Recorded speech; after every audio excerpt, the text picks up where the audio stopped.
También agradecemos a nuestros auspiciadores empresariales, Dixa Kinklong, Doppelmayr, Nibol Volvo, Hansa Volkswagen Buses, Orion, Marco Polo, Uber, Clever Devices, Giro, LG CNS, Grupo ETRA y Sistema BEA.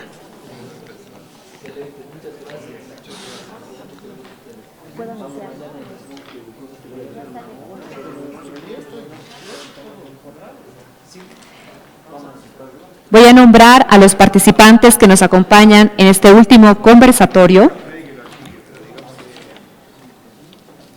Los expositores son el señor Elías Rubenstein da Silva, especialista sectorial Transporte Interamerican Development Bank. El señor Juan Carlos González Calderón, gerente de la Fundación Transurbano. El señor Julián Sastre, Senior Partner and Head of Transport Engineering and Economics Street Transportation. Por último, el señor Ricardo Restrepo Roca, gerente Transmetro Barranquilla. Tenemos como moderador al señor Freddy Cocho, gerente del programa Aire Limpio Swiss Contact Bolivia. Muy buenas tardes y muchas gracias por asistir a esta mesa, a todos los invitados, ya los han nombrado, y a toda la gente del evento por mantenerse acá. Es difícil mantenernos 2 días sentados escuchando gente hablando de movilidad urbana. Es un tema apasionante para muchos, pero que también pues genera un cierto cansancio después de un tiempo de escucharlo, así que muchas gracias por estar acá. Vamos a hacer una mesa bastante dinámica, de manera de que logremos pues la atención de todos. El tema que nos trae a esta mesa es el financiamiento, tal vez uno de los temas más neurálgicos de la implementación de la movilidad urbana. Y vamos a referirnos puntualmente a lo que es el financiamiento de los sistemas de transporte masivo. Empezamos dividiendo de entrada el financiamiento en 2 partes importantes. La primera, que es la pura infraestructura, el montar el sistema de transporte público, que tiene sus diferencias a la vez. En algunos casos, tal vez los menos en América Latina, 100% públicos, donde el Estado hace toda la inversión, y otros sistemas que han estado también por América Latina con una presencia importante, que son estas alianzas entre públicos y privados, donde el sector público es el que pone fundamentalmente la infraestructura dura, las vías, las paradas, el sistema, y es los transportistas o los nuevos transportistas y las nuevas empresas de transporte la que colocan el material rodante fundamentalmente, y en muchos casos también todo el personal y la operación del sistema.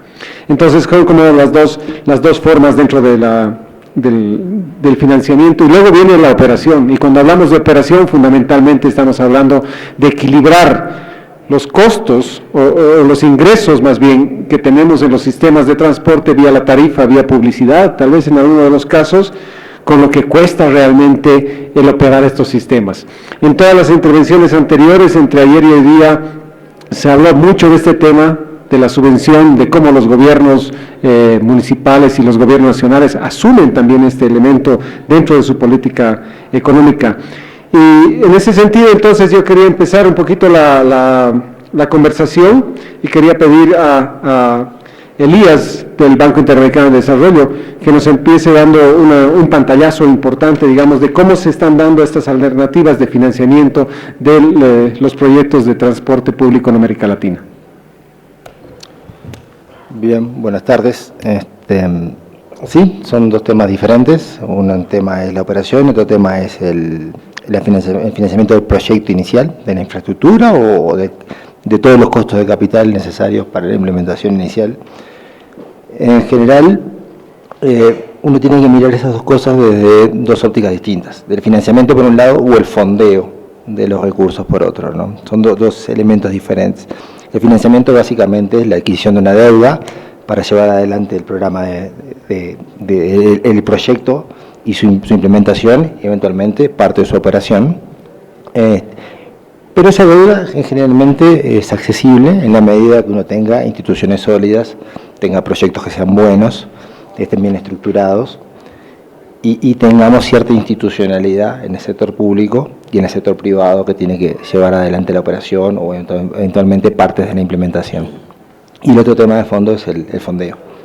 Disponer de los recursos en el largo plazo que nos permitan implementar el proyecto. Y ese es un tema un poco más importante y es un tema en el cual a nosotros en el banco en general nos ocupa bastante y en el cual trabajamos junto a los países en el fortalecimiento de esas institucionalidades para generar buenos proyectos que permitan fondearse en el largo plazo. Todos estos proyectos de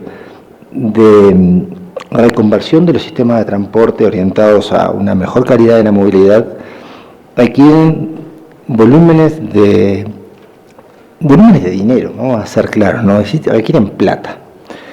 Y la plata no crece de los árboles, es producto de nuestro trabajo, pero requiere mucha plata. La realidad es que América Latina tiene un déficit importante de infraestructura, requiere un porcentaje de su PBI que algunos estiman en el 3, 4, 5% para poder atender esa brecha de infraestructura, y buena parte de esa infraestructura es infraestructura urbana, y una parte de esa importante es infraestructura destinada a una mejor calidad de la movilidad. Y ahí cuando hablamos de infraestructura no nos enfoquemos solamente en los pavimentos o las estaciones, también en la implementación de todo el capital requerido para poner una flota a andar o para poner un sistema de bicicletas públicas, también eso incluye la infraestructura. Entonces, para nosotros como banco, una parte clave de esto es pensar, entrar con el financiamiento, proveer de capacidades de financiamiento a instituciones públicas y privadas, pero sujeto a poder colaborar también en poder construir esas institucionalidades, esas garantías que nos permitan fondear en el largo plazo, ¿no? Todo el dinero que vamos a invertir en infraestructura no es dinero nuestro, es dinero de transferencia intertemporal, es dinero de nuestros hijos. Entonces tenemos que tener buenos proyectos e instituciones sólidas que le permitan a esos proyectos funcionar durante un periodos prolongados que nos permitan obtener esos beneficios que estamos persiguiendo. Y con eso creo que cierra un poco la primera mirada del tema de fondo y de financiamiento. Muchas gracias, Elías. Y en ese barco se subió Chile, hace como 10 años que intenta hacer este Big Bang del que muchos han hablado del transporte, cambiar, y hace un cambio radical. Une los sistemas de transporte e invierte muchos recursos en los nuevos BRTs y en toda la implementación del sistema, pero lo hace con una óptica de inclusión del sector privado en toda la operación del sistema. Tal vez, si ahí nos puedes contar un poco, Juan Carlos, todo este proceso y el financiamiento, cómo se ha dado también de todo tanto de la infraestructura como del material rodante.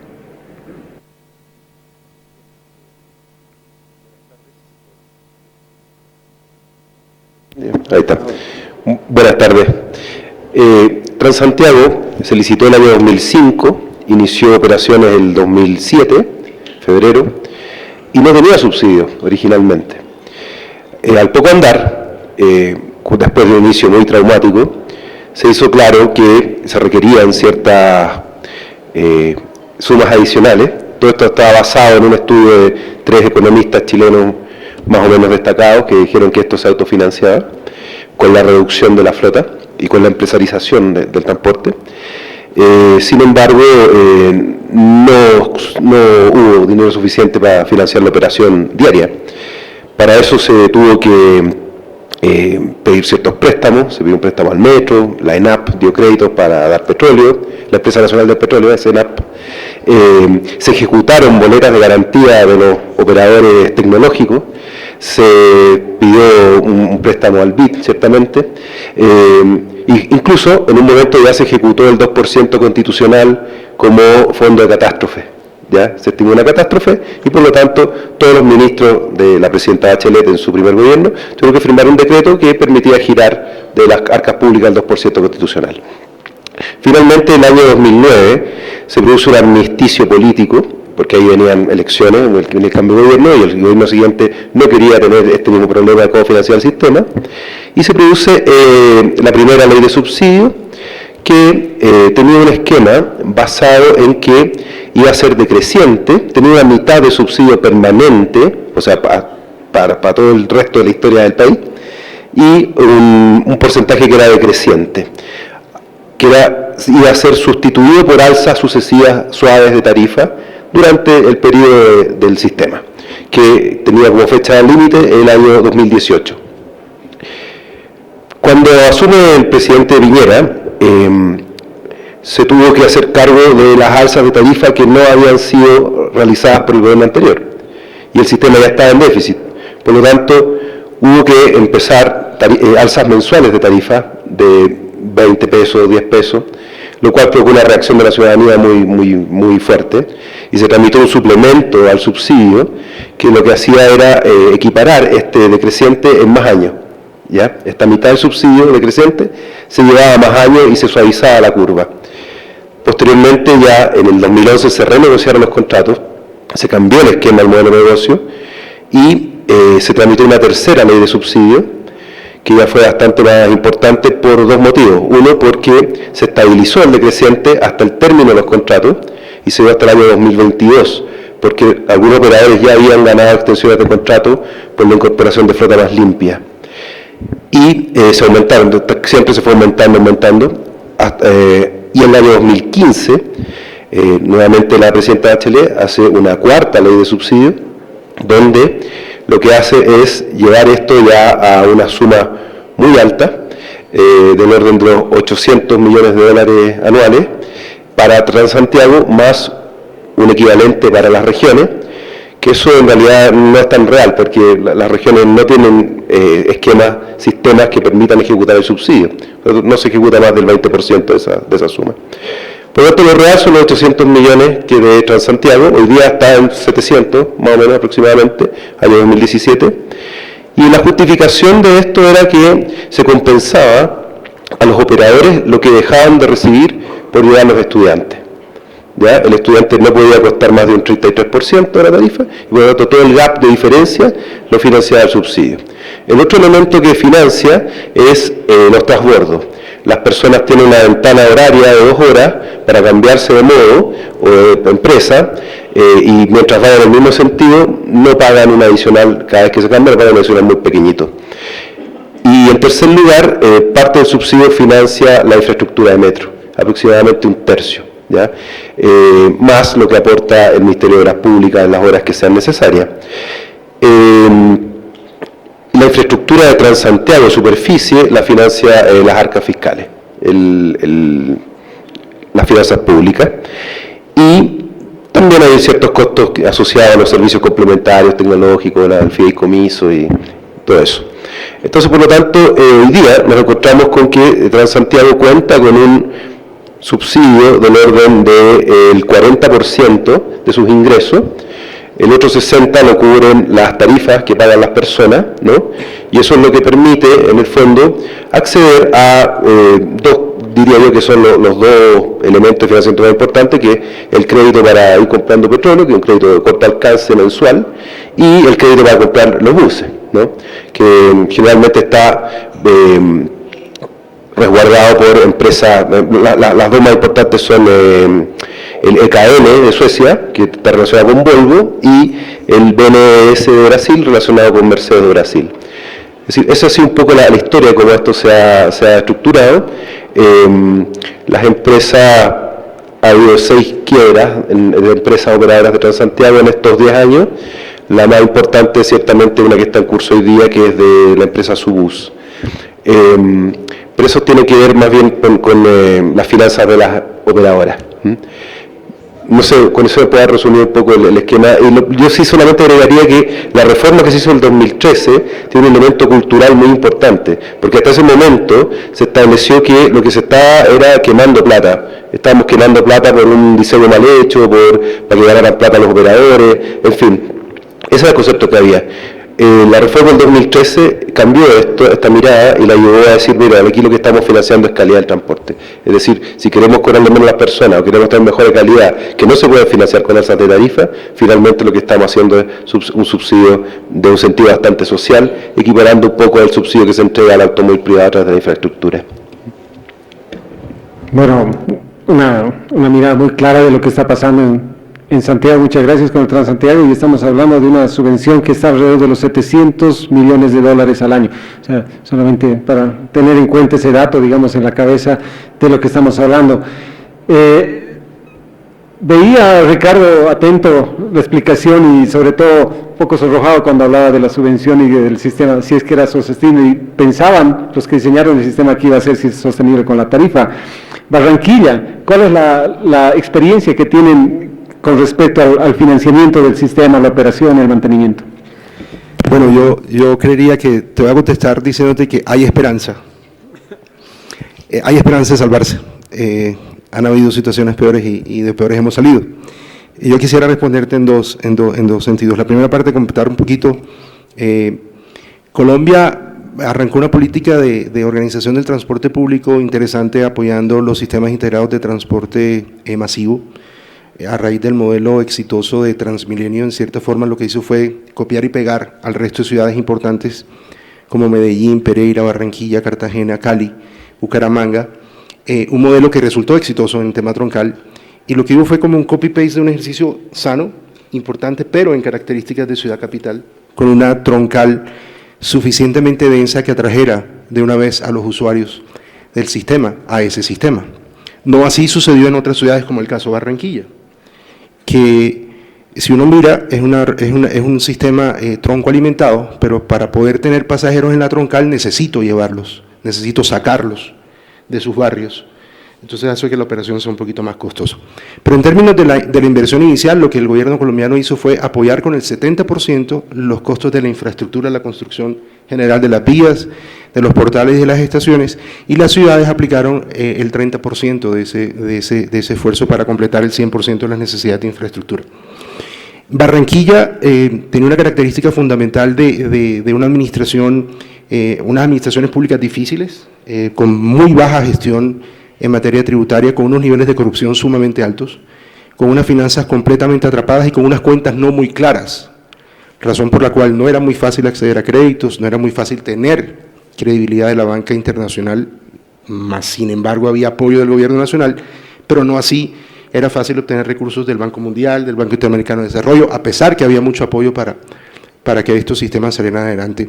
Y en un momento determinado ese 30% de la infraestructura se quedó sin financiación. Entonces se nos ocurrió en ese momento aplicar el tema de las concesiones y concesionamos la construcción de portales y estaciones intermedias. Y ríete porque eso es lo que, para poder contestar la pregunta, resulta que al operador, que es aquel que pone el conductor, el que coloca el vehículo, el que tiene que pagar el combustible, le llegaba lo que quedaba después de atender estas obligaciones que estaban anteriores, atado a que en el orden de prioridades de la distribución de tarifa estaba primero la chatarrización, estaba primero la infraestructura, estaba primero el recaudo y después estaban los recursos para el operador, que no empezó a recibir sino aproximadamente el 40% de lo que esperaba recibir, en un sistema que estuvo diseñado a mover desde el primer día alrededor de 300.000 usuarios, pero ni la infraestructura ni la cantidad de buses que se contrataron a través de procesos licitatorios daba la capacidad para esos 300.000 usuarios. Luego, hay que hablar con la claridad para poder encontrar soluciones. Por eso decía, hay esperanza. En la medida que reconozcamos que en efecto hubo errores de estructuración inicial,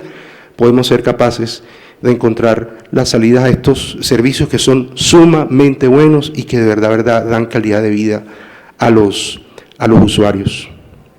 Yo tengo también, bueno, más adelante de pronto me da chance y cuento un poquito cómo es la referencia de nuestro sistema para contextualizar un poquito y reafirmar por qué digo que a pesar de que hay en Colombia crisis en los sistemas masivos, sí hay forma de sacarlos adelante. Y lo primero es, como comentaba ayer, generar otra vez esos vínculos de confianza que tienen que existir entre los operadores, que son los transportistas privados, los que saben en dónde está la gente, los que saben cómo funciona una ciudad, los que saben en dónde están los usuarios, los que saben cuáles son las rutas importantes para sacar a esa gente de sus zonas, de sus orígenes, para llevarlos a sus destinos, y el gobierno que ayude con el tema de regulación y de control, que obviamente tiene que haber autoridad para hacerlo.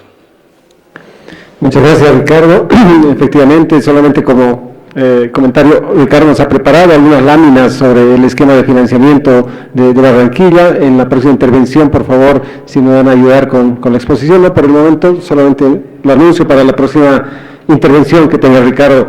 Y son dos experiencias, en ambos casos se han tomado al sector privado como un socio estratégico de la implementación de este sistema, Julián Sastre es un consultor internacional que conoce muy bien la realidad europea, pero también la realidad latinoamericana, trabaja en varios de los países de la región, y bueno, en Bolivia hemos tenido el gusto de tenerlo haciendo varios planes de movilidad y haciendo algunos estudios en varias de las ciudades bolivianas. Y con todo este cúmulo de información que tienes hasta ahora, Julián, de Bolivia fundamentalmente, ¿cómo ves los canales de financiamiento de los sistemas de transporte masivo en las ciudades bolivianas? ¿Por dónde crees que empezamos a desatar el nudo? ¿Te parece importante incluir a los transportistas? ¿Conoces la realidad de nuestros transportistas? ¿Cuál es tu mirada, cuál es tu óptica como consultor internacional sobre este tema? Bueno, gracias, Freddy. Yo, de todas formas, para que se entienda mejor el concepto, un poco en la línea de lo que hablaba Elías al principio, creo que hay que distinguir entre lo que es fondear o pagar, ¿no?, en definitiva, y financiar, ¿no? Financian las empresas, financian todos, pero pagar, siempre pagamos los mismos, que son los ciudadanos, ¿eh? Unas veces pagando por la tarifa y otras por los impuestos, porque hablamos muchas veces de, no, es que la administración lo ha puesto. No, lo ponemos los ciudadanos a través de los impuestos. Eso es un tema muy... Eso. Lo que hay que decidir es cuál es la mejor manera, o si puede ser a través de tarifa, que sería ideal, o si hay que hacerlo pues por un sistema mixto. Y eso es muy importante.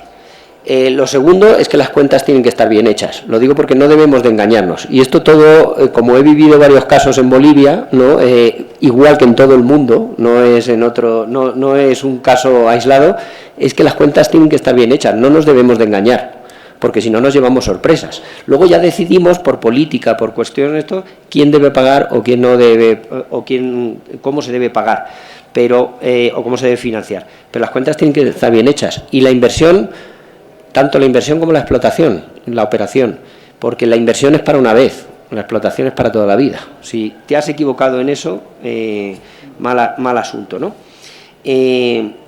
Y luego se ha hablado del tema del problema de aportaciones, de lo que supone subsidio, ¿no? Es que, claro, cuando se habla de subsidio, y esto es un problema que yo vivo mucho también en los casos que he participado en Bolivia, pero ocurre en todas partes, cuando se habla de subsidio, el problema es que toda la gente se cree que se está subsidiando a la empresa. Y ha habido alguien que lo ha dicho aquí en un momento, en realidad el subsidio es al pasajero. Es al pasajero. Tú no estás subsidiando a la empresa tiene que cubrir sus costes y tener un margen de explotación, porque si no, no existiría una empresa. Lo que sí es verdad es que entonces, si resulta que quieres que el estudiante solo pague el 33%, estás subsidiando en realidad al pasajero, y eso es política social, no pasa nada. Lo único que hay que hacer bien, como repito, las cuentas. Y yo creo que, particularizando para muchos sitios de América Latina y en concreto para Bolivia, lo que se necesita es un fortalecimiento institucional y una capacidad desde las administraciones para llevar a cabo unos proyectos que son importantes de reconversión. Y en el caso de los operadores hay que tratar de integrarlos, hay que hacer un esfuerzo y luego ya se verá si se integra algunos o todos o ninguno. Gracias.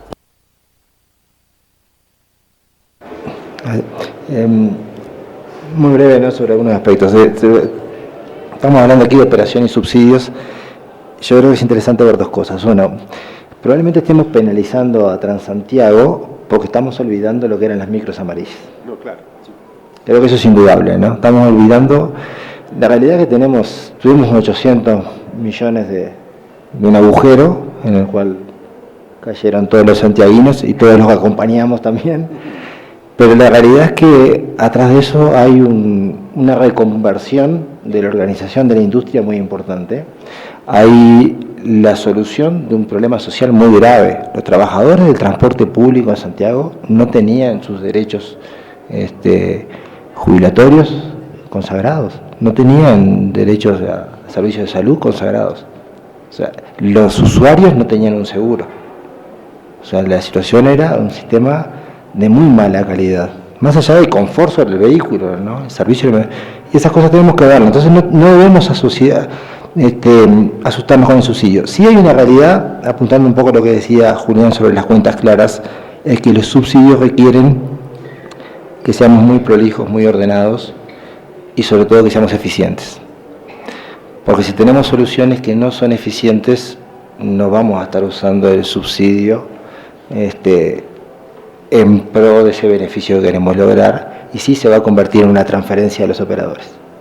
La realidad es que cuando tenemos sistemas con regulaciones pobres, el subsidio comienza a crecer, y es efectivamente, una parte sí es subsidio a los usuarios, a aquellos de menores ingresos o estudiantes, por política social, pero hay una parte que es un subsidio sobre la tarifa técnica, que en realidad representa una operación muchas veces no eficiente. Y ese es un tema importante, o sea, cuando vamos a meternos en un subsidio tenemos que tener una institucionalidad muy, pero muy fuerte. La reconversión de estos sistemas troncoalimentados, los BRT, lo permiten lograr estas institucionalidades, pero también tenemos que hacerlo con los otros sistemas, aquellos que no son integrados, porque muchas ciudades, la mayor parte de nuestras ciudades van a tener sistemas de transporte público que no van a tener sistemas troncoalimentados ni BRT, porque son ciudades pequeñas, que van a tener flotas a veces 100, 200 vehículos o menos, 40 vehículos, y también van a requerir subsidios. Y esas chicas todavía van a requerir bastante más subsidios proporcionalmente que las ciudades grandes. Entonces tenemos que tener buena regulación, buena institucionalidad, buena accountability, tenemos que poder rendir cuentas de a dónde van esos subsidios. Sí. Bueno, una frase interesante que menciona Elías: no debemos tenerle miedo al subsidio. Yo también soy un convencido que no debemos tenerle miedo al subsidio, porque este es del subsidio del bueno, digamos, ¿no? Hablamos de los subsidios malos y de los subsidios buenos. Y Santiago tenía grandes problemas y sigue teniendo grandes problemas de calidad del aire, tiene problemas de congestión, la gente tardaba mucho, y son todas estas externalidades precisamente las que van en compensación de todo este subsidio del que estamos hablando. ¿Han hecho alguna medición ustedes para tener una idea de cuánto ha resuelto estos problemas o cómo ha beneficiado los nuevos proyectos la implementación del Transantiago para estas externalidades? Mira, para dar algunas magnitudes, en el año 2005 los episodios de alerta ambiental eran aproximadamente 1 cada 2 semanas, ¿ya? En el año 2017, ya terminado el invierno, que es cuando se producen las alertas en Santiago, solo hubo 1 en todo el invierno, ¿ya? Además, los buses Transantiago son a lo menos Euro 3, a lo menos. Circulan varios que son Euro 5 y un par Euro 6, y ahora se van a probar 2 buses eléctricos. En cuanto a la congestión, eso es difícil de medir, pero sí podemos decir que pasamos de tener aproximadamente 8.000 buses circulando a 9.000 buses, de los cuales, a 6.200 buses, de los cuales más o menos un 20%, 18% son taxibuses, ¿ya? Por lo cual se reduce el uso de la infraestructura por los buses. Los accidentes se redujeron bruscamente, o sea, los accidentes pasaron a ser del orden del 5% de lo que eran en el antiguo sistema, porque como competían los operadores, los micreros, por tomar los pasajeros, y eso se ordenó, y se le estableció un sueldo fijo al conductor, ya digamos no era de su interés el pelear por el pasajero, y ahí los accidentes se redujeron de un 5% de lo que existía antiguamente, y hay una gran baja en la contaminación acústica también.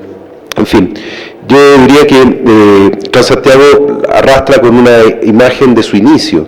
Su inicio fue muy caótico, y eso fue parte también responsabilidad de algunos operadores que no sacaron los buses, aprovechándose de la irresponsabilidad del operador tecnológico, que no tuvo listo el sistema de control que veía si la flota estaba disponible en la calle. Entonces, esa imagen fue muy terrible, pero ha ido evolucionando mucho el sistema, a tal punto que hoy día, ocurre una cosa muy curiosa en las encuestas. Una persona arriba del bus se toma una encuesta, le dice, ¿cómo encuentras este servicio? Lo encuentro bueno, le pone nota 5 o 6, qué sé yo, ¿y qué opina del sistema? No, el sistema es muy malo, le pone un 3, ¿no? Entonces, son muy curiosas las encuestas. Efectivamente hay mucho, hay de dulce y de abraje en esto, también el comportamiento de la empresa ha sido distinto. Algunas han tenido más cuidado en la mantención, en la atención a los usuarios, en la regularidad, en la flota de reserva, en fin, un montón de cosas, y otras no, ¿no?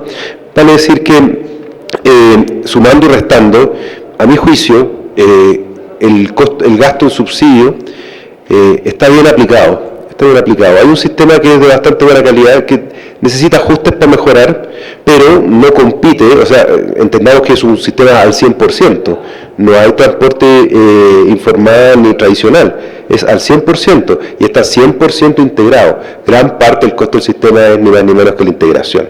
Eso es carísimo. Y ahora se integró un tercer modo, que es un tren que viene desde el sur, de una zona cercana a San Bernardo, ONOS. Este tren ahora aportó más o menos unos 900.000 pasajeros al sistema, que antes no lo usaban porque se venían en buses rurales, que son buses periféricos, que no son de la provincia de Santiago. Así que, sumando y restando, yo creo que está bien aplicado. Es costoso, es caro, pero bueno, cuando uno define un sistema de transporte tiene que tener claro cuánto cuesta, y ese es el estándar. Y después ve cómo lo financia, cómo lo paga. Eso, hay distintas soluciones, el vale transporte en Brasil, en fin, subsidios a la demanda, qué sé yo. Pero en este caso, yo diría que hoy día nadie discute en Chile la suficiencia del subsidio. Lo que se discute es que es injusto que sea tanto para Santiago y que no se emplee la misma proporción para el resto de las regiones.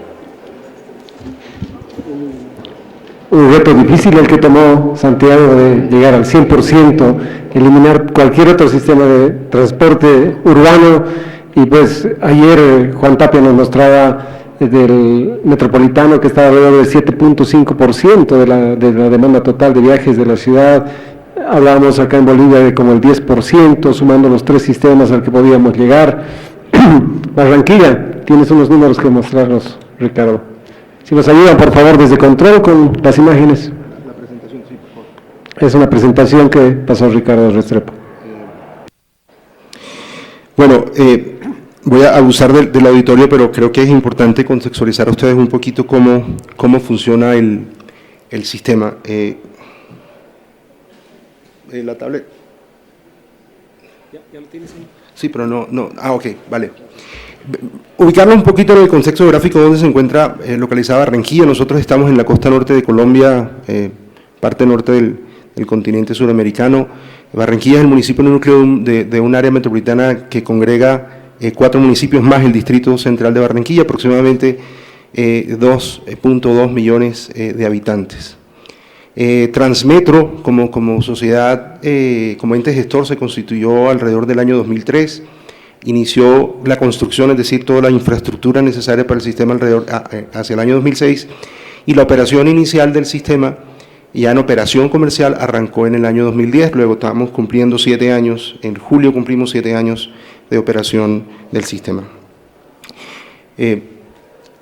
284 vehículos en la flota contractual, una estación de retorno, estamos hablando de 3 rutas troncales, 3 rutas expresas, 24 rutas alimentadoras, 92 puntos de recarga, 2 operadores de la operación, 1 operador de recaudo, como se establece el modelo de los BRTs. Avancemos. Y este es el panorama a donde más o menos quería llegar en principio. ¿Cómo era la distribución de los recursos de la tarifa inicial? Arrancamos con 1.400 pesos de ese entonces, alrededor de 60 centavos de dólar aproximadamente en la época, el tiquete. Y aquí están cómo se repartía ese recurso. El que habló grandes proyectos fue un concesionario de construcción de infraestructura, Transatlántico, otro concesionario de construcción de infraestructura, Chatarrización fue un crédito de 60.000 millones de pesos, 30 millones de dólares aproximadamente, desde ese entonces. La empresa de recaudo se llevaba el 6.5%, los operadores el 68,8%, y Transmetro como ente gestor y por ley la participación del 7% de esa tarifa. Ellos estaban recibiendo, los operadores de la operación, alrededor del 75% de la tarifa total. ¿Qué pasó con eso? aquí tenemos una gráfica que ojalá fuera diferente. Así, cuando se hicieron como negocio, esperamos que las gráficas, que las barras fueran hacia arriba y no deficitarias. Pero esta es la realidad del sistema, y esto creo que no nos debe dar vergüenza mostrarlo, porque, como decía en principio, si no nos decimos las cosas como son, va a ser difícil encontrarles solución. Y ahí está, desde que inició el servicio, empezamos con déficit. Y se creía que era porque había algunas rutas de transporte público colectivo todavía andando, porque no estábamos llegando al número de usuarios adecuado, la flota fue entrando de manera gradual, y ahí más o menos acumulamos hacia el 2013, mal contados, 20 millones de dólares aproximadamente en déficit. Avancemos, por favor. ¿Qué sucedió con esto? En cierta forma, los sistemas en Colombia entraron como en un proceso de crisis y la nación dijo hay que empezar a mandar oxígeno. Y se suscribió un documento que dijo, la nación va a asumir el 70% otra vez del tema de infraestructura, y vamos a quitarles la carga de la infraestructura para que los operadores pues les llegara más recursos, porque no había forma de otorgarle recursos al operador. Los créditos de los bancos estaban cerrados a esos operadores, los modelos no estaban dando, la realidad no estaba dando para el pago, hubo necesidad de reestructurar la deuda y se tomaron alguna serie de acciones importantes que tuvieron un impacto significativo que mejoró un poco esa condición inicial, pero que no solucionó el tema de fondo como tal.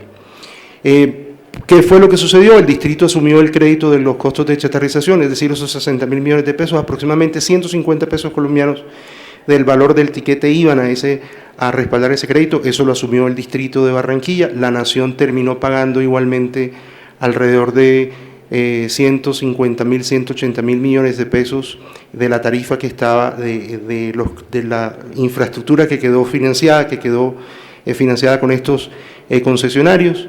Las instituciones financieras reestructuraron obligaciones a los concesionarios. Esto era una deuda completamente privada, pero era necesario que los bancos también tendieran la mano. Y los transportadores, los dos grupos operadores, metieron algunos recursos para mejorar la flota e incorporar los vehículos que todavía no habían sido puestos al servicio del sistema.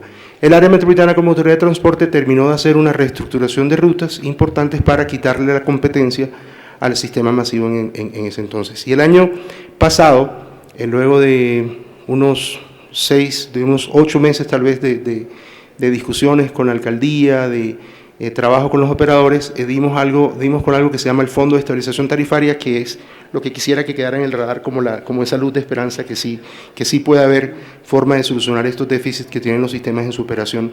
Y fue la creación del Fondo de Estabilización Tarifaria por parte del Área Metropolitana de Barranquilla como autoridad de transporte, que es la que dicta las directrices y la que tiene que dar esas autorizaciones. Avancemos, por favor. Avanza. Sigamos. Con colócala completa, por favor. Con esta distribución nueva, con este fondo de estabilización, ya el operador como tal está recibiendo el 97% de lo que él esperaba recibir. Esto obviamente es un mejor escenario. De forma tal que ya le quitamos todos esos arandelas que tenía el sistema en la tarifa y solamente nos estamos concentrando en los operadores de la operación, en el operador de recaudo y lo que por ley tiene el sistema masivo como única fuente de ingreso. Con las acciones logradas, gracias al gran pacto y al Fondo de Estabilización, se logra ese 97% de distribución hacia el operador. Avancemos. ¿Qué fue lo que hicimos con el Fondo de Estabilización Tarifaria? Este es un cuadro que simplemente muestra, digamos que las cifras que estamos recibiendo por cada quincena desde octubre del año pasado, y tomamos una decisión políticamente difícil. Yo creo que en las mesas de trabajo, en las mesas que hemos estado estos 2 días, hemos visto cómo los ajustes a la tarifa, los aumentos tarifarios son situaciones difíciles que están asociadas a la voluntad del alcalde de darse ese golpe de opinión de aumentar tarifas. A nadie le gusta aumentar tarifas, pero nuestro alcalde podía darse ese lujo habida cuenta de que tiene un margen de maniobrabilidad, un margen de popularidad y de aceptación de más del 90%. Entonces, lo que hicimos fue hablarle claro a la ciudad, la única forma de salvar el sistema es que todos hagamos parte de esa solución. Y como no había habido aumento tarifario en el año 2016, se hizo un ajuste tarifario de 200 pesos. Para la tarifa de Transmetro, hoy por hoy esa tarifa cuesta 2.000 pesos, un poco menos de $1 americano, y para el transporte público colectivo esa tarifa se aumentó también en 200 pesos, quedó en 1.900, pero de esos 200 pesos, 100 pesos pasan al Fondo de Estabilización Tarifaria, al sistema Transmetro, a través de un mecanismo fiduciario. ¿Por qué el tema funciona? Porque resulta que el sistema Transmetro atiende en este momento alrededor del 14 o el 15% de las demandas de viajes de transporte público. El resto lo monta el transporte público tradicional o convencional. Luego la base donde yo puedo recaudar recursos es mucho más grande que la que propiamente tengo como sistema. Y por eso tomamos la decisión de que el ajuste a la tarifa de Transmetro fuera 200 pesos directamente a la tarifa y esos 100 pesos fueran a través del Fondo de Estabilización Tarifaria. Avancemos, por favor. ¿Qué sucedió? Que la gráfica que vimos anteriormente, si ya la complemento con los resultados que hemos obtenido a partir del 2017, me trajo el fondo o ese déficit a cero. Luego me está garantizando la estabilidad y la operación del sistema, que acompañada de otras acciones que hemos venido implementando, como la mejora de frecuencia, como el diseño adicional de rutas expresas en horas pico, estamos analizando la renegociación de los contratos con una clara vocación de cuentas claras. Es decir, nosotros hoy podemos contarles que como entes gestores tenemos los costos ciertos de operación de los dos operadores, porque estamos yendo con ellos a la banca, al gobierno nacional, etcétera, etcétera, como a tratar de estructurar esa mejora en la política pública de transporte como un derecho social, contando la verdad. Lo han mencionado ustedes, en cierta forma no tenemos que tenerle miedo a los subsidios, pero lo que no podemos son premiar ineficiencias, y más si esas ineficiencias son de los privados.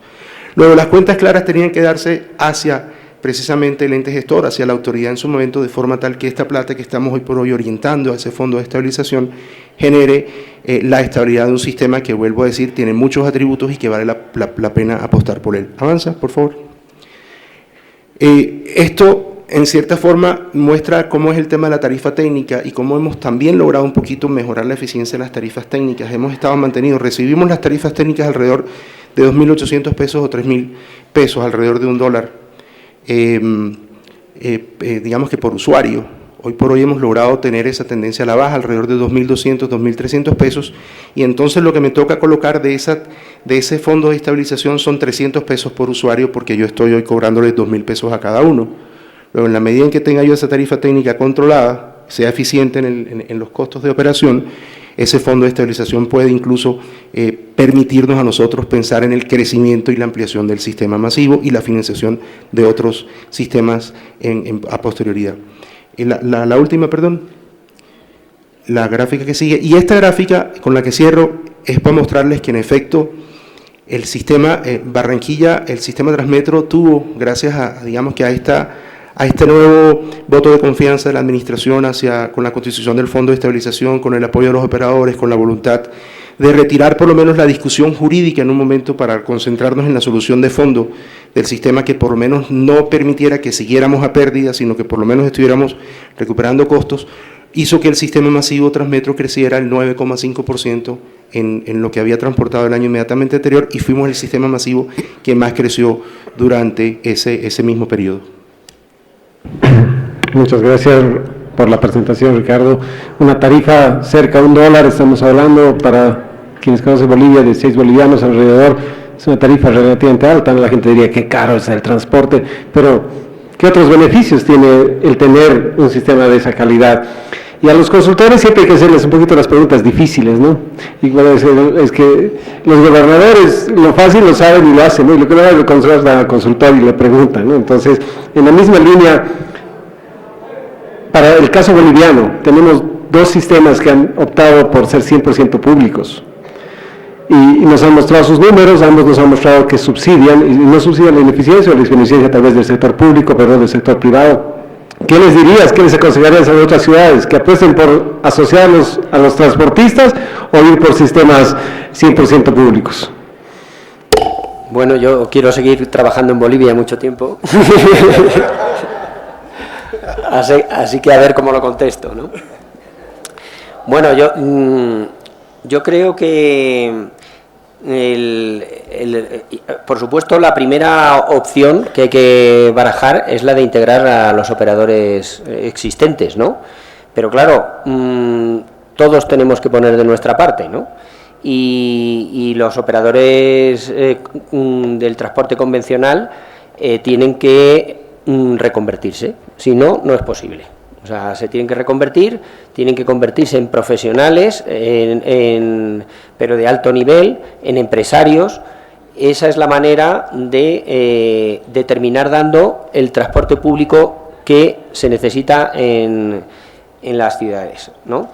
Entonces, porque un poco ligado a todo esto que estamos comentando, porque claro, el producto que vamos a dar es diferente, o sea, que es mucho mejor.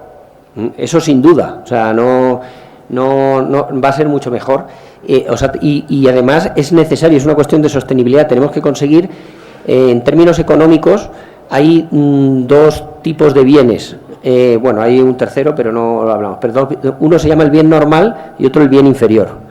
El bien normal es el que cuanto más renta hay, más se usa, ¿no? Y el bien inferior es el que cuanto más renta hay, menos se usa. El problema del transporte público convencional es que se usa menos en cuanto tienes dinero. Te compras un carro, te compras un auto y te cambias. No, tenemos que cambiar esto. Yo siempre lo explico en términos españoles entre el cerdo ibérico y el cerdo blanco. En cuanto tienes dinero, solo comes cerdo ibérico, ¿no? Eso es un poco lo mismo, tenemos que convertirlo. Y eso, pues, cuesta dinero y hay que hacerlo. Entonces yo, primera opción, intentar que de verdad que los operadores se incorporen. Que no, pues hay dos, que no, y de verdad hay que esforzarse en eso, ¿no? Y es ideal por una cuestión social, etcétera, y de cercanía, etcétera. Pero si no, hay dos soluciones más. Una es crear una empresa pública, y eso se ha hecho en muchos sitios. A lo mejor es provisional y luego hay que lanzarlo y reconvertirlo a un operador privado. Que haya operador privado no significa que no haya control público, porque es un servicio público, o sea, eso es otra cosa. Y la otra opción es licitar a operadores profesionales generales. También hay una tercera intermedia, que es que se creen empresas mixtas, de empresas profesionales con mucha experiencia y de empresarios locales. Hay varias fórmulas y hay que trabajar en ellas, ¿no? Y depende del sitio, pueden ser de aplicación una u otra. Lo que sí, así como hay opciones, creo que no hay otra opción que hacer un buen transporte público si es que queremos hacer sostenibles nuestras ciudades. Muchas gracias, Julián, y disculpa que tal vez te he puesto en una situación un poco incómoda, pero bueno, es parte del diálogo.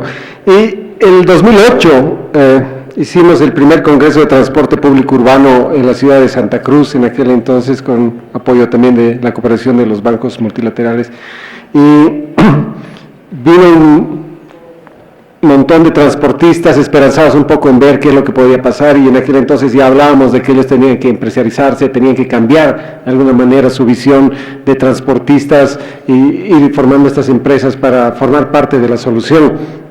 Y la pregunta que le hicieron en aquel momento a los bancos que estaban presentes era, bueno, pues ayúdenos a financiar los buses, ¿no? ¿Cómo los podemos financiar? Y la respuesta también en aquel entonces fue, nosotros somos bancos que prestamos a los países, ¿no? Nosotros hacemos créditos soberanos y, bueno, si quieres comprarte un bus, ahí hay otros bancos de segundo nivel a los que deberías ir. Pero esta figura ha ido cambiando, ha ido evolucionando, y tal vez para ir cerrando un poquito este conversatorio, nos puedes contar, Elías, cuáles son las opciones de que la banca multilateral pueda ser parte del financiamiento del material rodante hacia el sector privado.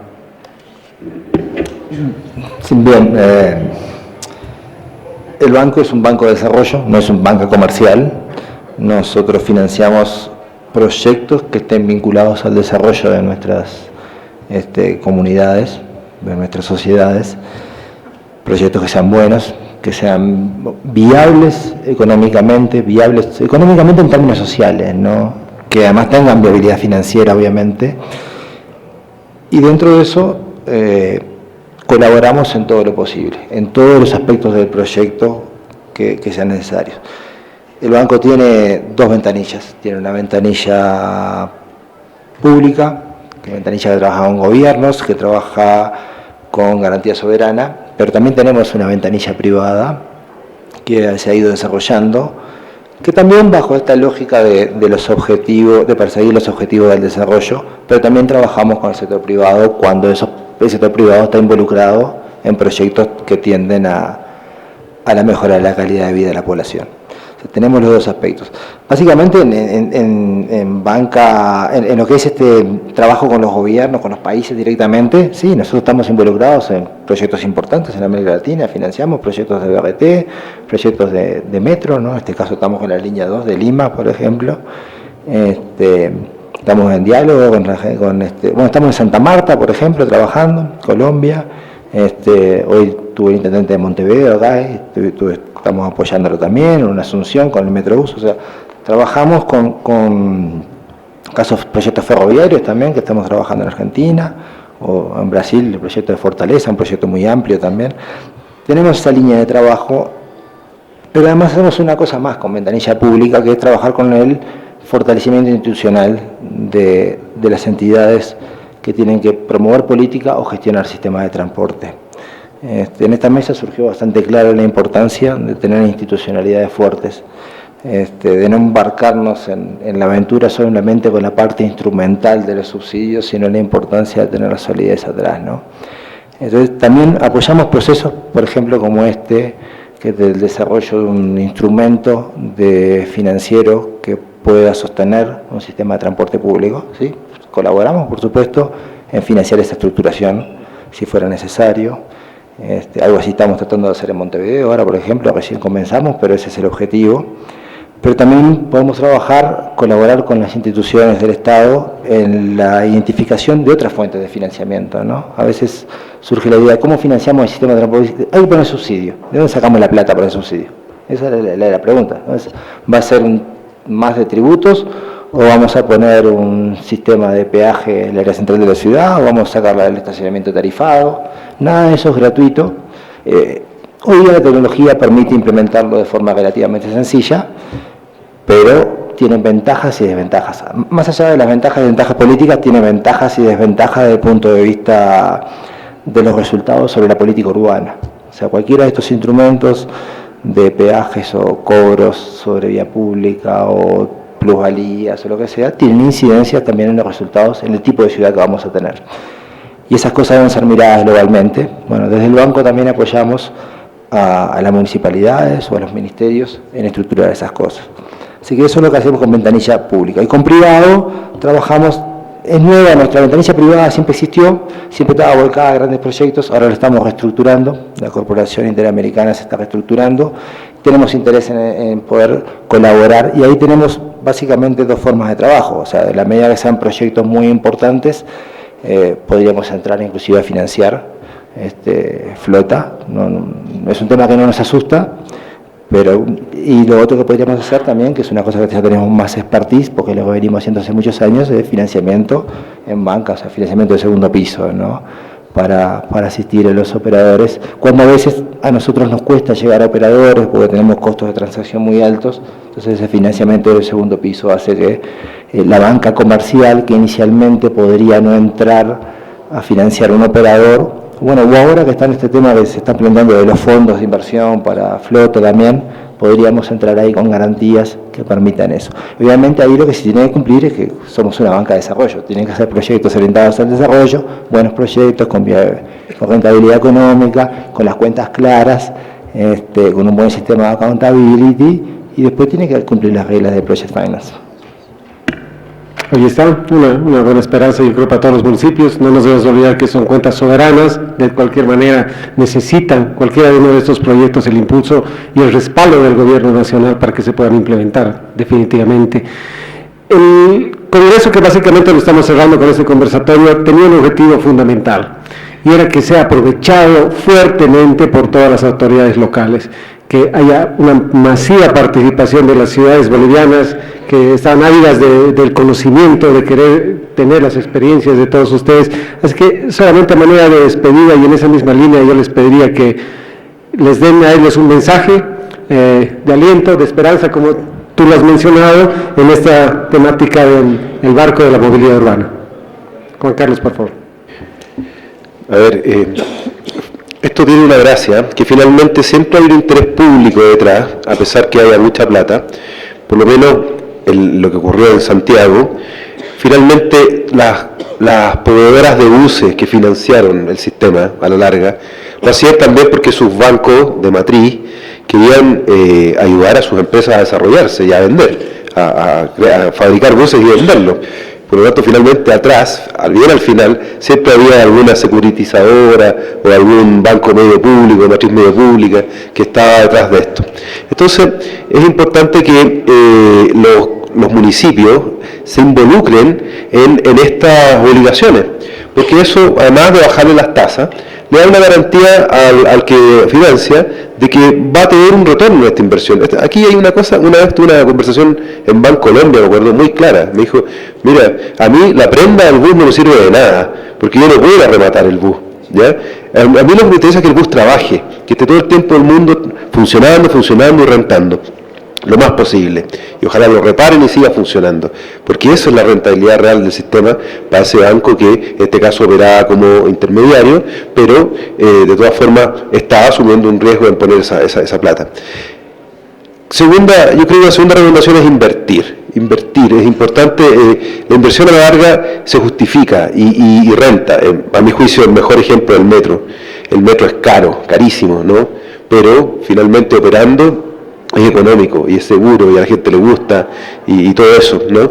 Y en tercer lugar, creo que es muy importante tener claro desde el día 1 cuáles son los costos del sistema que están pensando, porque si empiezan a aparecer los costos después, por ejemplo, en el caso de Santiago, lo que pasa con la evasión, hay un contrato con un particular o hay obligaciones tomadas con banco que de alguna forma hay que cumplirlas, y esos equilibrios económicos, recuperarlos cuesta mucho. Cuesta muy caro cuando usted parte con un IPK determinado y se empieza a caer, pero igual hay que seguir sacando el bus porque hay un compromiso de una frecuencia, una regularidad, un tiempo de espera, un indicador determinado. Yo creo que esas tres recomendaciones son las que yo daría a los alcaldes que quieren embarcarse en reformas de los sistemas de transporte. Bueno, yo creo que lo importante... ¿Funciona? Sí. Yo creo que lo importante es los proyectos de transporte no deben abordarse como proyectos solo de transporte. Lo que tenemos que pensar es que el urbanismo y la movilidad es un binomio inseparable. Entonces, tenemos que tener claro el modelo de ciudad que queremos y a partir de ahí hacer un modelo de transporte. Y el urbanismo debe tener en cuenta que la gente luego tiene que moverse, y al contrario, cada vez que hagamos un proyecto de movilidad sea un proyecto de ciudad. Esto es una de las primeras recomendaciones. Y luego, la segunda cosa que quería comentar de animar, ¿no?, como decías tú, Freddy, es que en otras ciudades lo han hecho. Entonces, ¿por qué no aquí, no? ¿O por qué no en otros sitios? O sea, yo creo que Pumacatari ha sido un elemento. Tenemos dos ciudades emblemáticas para mí en América Latina, como son, por ejemplo, Curitiba, que creó un modelo de ciudad antes en el que iba un modelo de transporte. Tenemos el caso de Medellín. Y luego tenemos pues Transmilenio, que en su momento fue un éxito, que todavía podría ahora mejorarse, pero fue un éxito y cambió radicalmente. Y si ellos pudieron hacerlo, ¿por qué no lo podemos hacer en el resto de los sitios?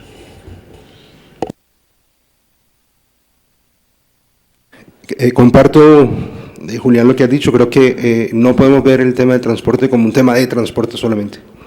Es un proyecto de ciudad, pero más allá es un proyecto para los ciudadanos. Es un proyecto que da calidad de vida y que la calidad de vida está precisamente reflejada en los ciudadanos, en lo que los ciudadanos pueden gozar sus ciudades. Yo creo que no debemos tener miedo al cambio y todos debemos reconocer que somos parte de ese cambio. Todos tenemos en cierta forma que colocar ese granito de arena.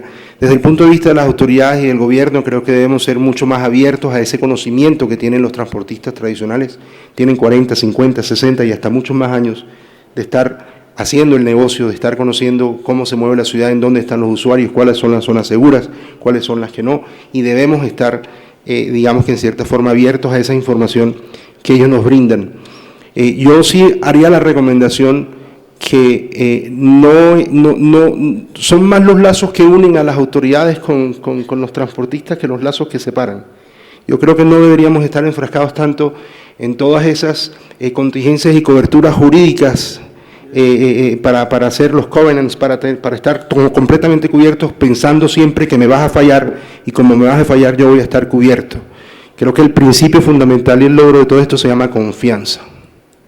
Es la única forma en que creo que nosotros podemos sacar estos temas adelante, se llama empezar a recuperar esa confianza de cara a que la calidad de vida en las ciudades, la mejora en la transformación urbana se da precisamente de cara a la forma como nos estamos moviendo.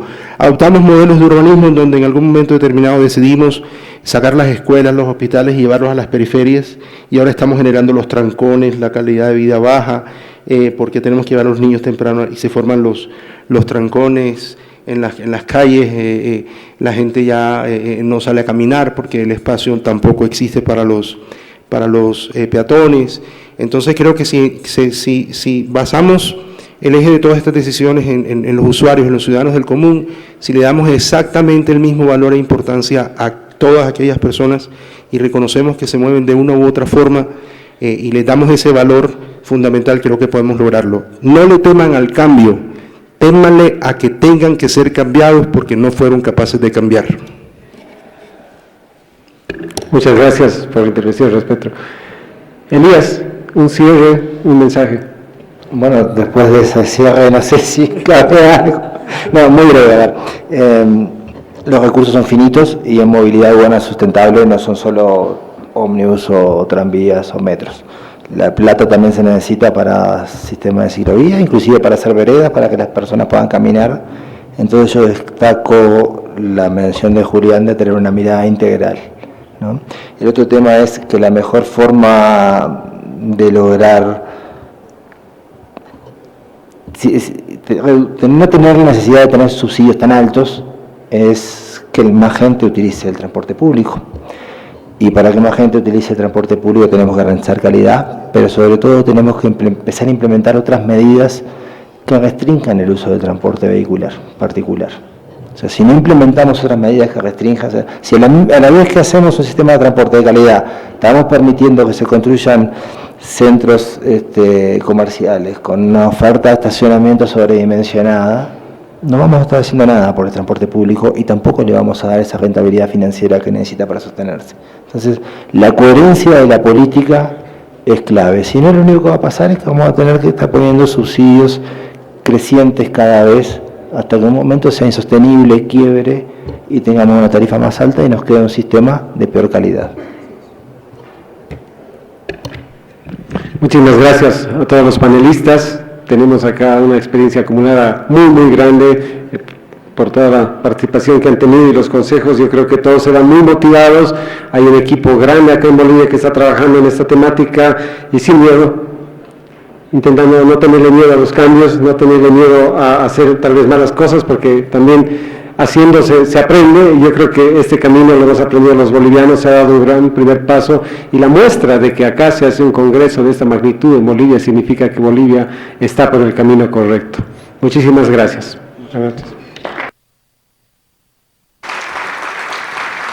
Agradecemos los aportes